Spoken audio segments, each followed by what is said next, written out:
Ni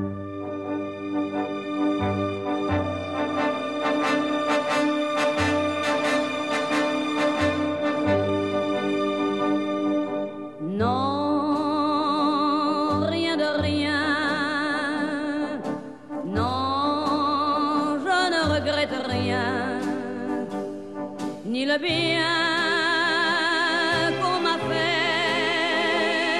ni le mal, tout ça m'est bien égal.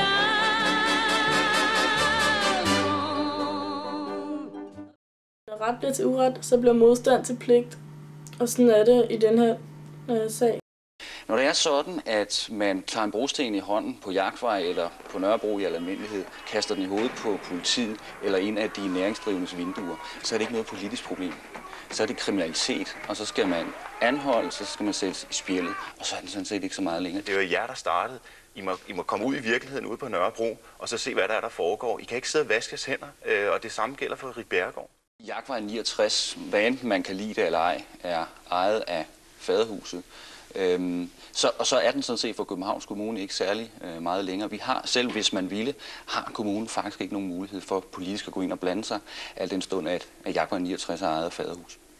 Man kan ikke sælge et hus, som man har givet væk. Og, altså, så er der så mange, der siger, at det var ikke givet væk, det var, de havde bare brugsretten til det, og så videre. Og det stod der på det der papir, så ifølge loven, så kunne de godt tage det tilbage, men så er det jo loven, der er forkert. Det skal man ikke kunne. Man skal ikke, der var ikke nogen, der havde sagt til dem, at hey, det kan godt være, at vi tager det tilbage en dag, men I får det altså nu. Det ved jeg ikke. Jeg kender ikke forløbet så godt. Altså, der har godt nok været ungdomshus i mange år. Jeg har ikke fulgt 100% med de aftaler og kontrakter og sådan noget, der har været indgået. Og sådan, så jeg ved ikke. Jeg tør ikke at svare på, hvem der har ansvaret for det. Altså. Politimændene, de udfører nogle ordre, som overhovedet ikke er i orden heller. Og de ordre, de får, dem burde de ikke udføre. At politiet ikke har håndteret, og de har ikke vist ret meget forståelse. Og de har virkelig forholdt sig meget partiske. Der er en hel masse politimænd, som der virkelig bare har været så voldelige selv. Og når det er sådan et eksempel, politiet de sætter med virkelig at være voldelige, så er det jo klart, at så er det det samme, de får tilbage. Og sådan er det bare.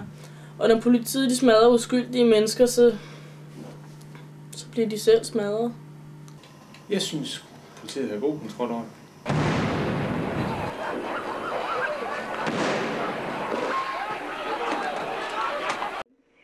Hvis så huset skulle ryddes, så kunne man jo også sige, at det kunne have været gjort på en anden måde. Altså man behøver jo ikke at komme med helikopter og kamptropper, specielt trænede kamptropper og storme huset. Man kunne have taget folk i små grupper, man kunne have spærret af, man kunne have lavet meget mere forhandling, man kunne have brugt meget mere tid. Men altså, nu skulle der ryddes op, og derfor så skulle det ske på den måde der. Det har været for magtfuldt efter min mening og for voldsomt. Altså, politiet har mulighed for en magtanvendelse. Og det betyder jo så, at man rent fysisk flytter folk en gang imellem.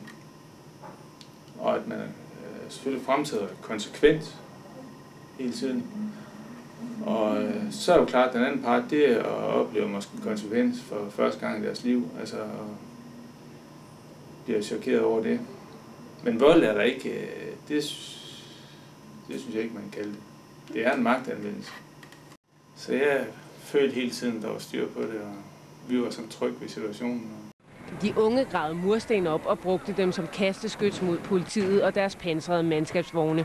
Og politiet brugte deres knibler og håndjern til at anholde mere end 300 unge. Det er ikke uskyldige mennesker, der midt om natten står ved et bål på en gade ude foran Christiania for eksempel og kaster ting efter politiet. Selvfølgelig er det ikke i orden med hærværk, og det er ikke i orden at smide brosten, og det er ikke i orden at samle på våben under nogen omstændigheder. Selvfølgelig er det ikke det.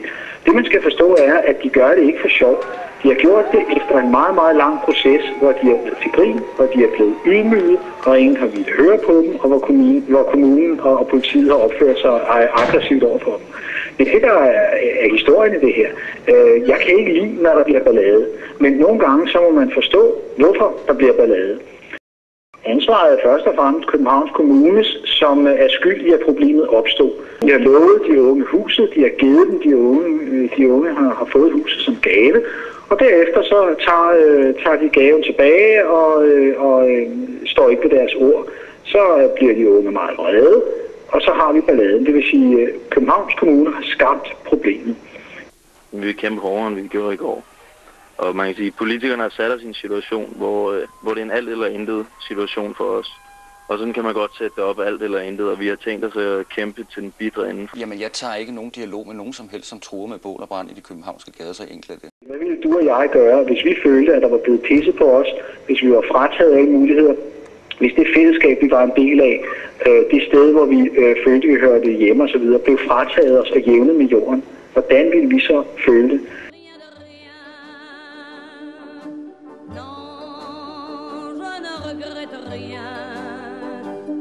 C'est payé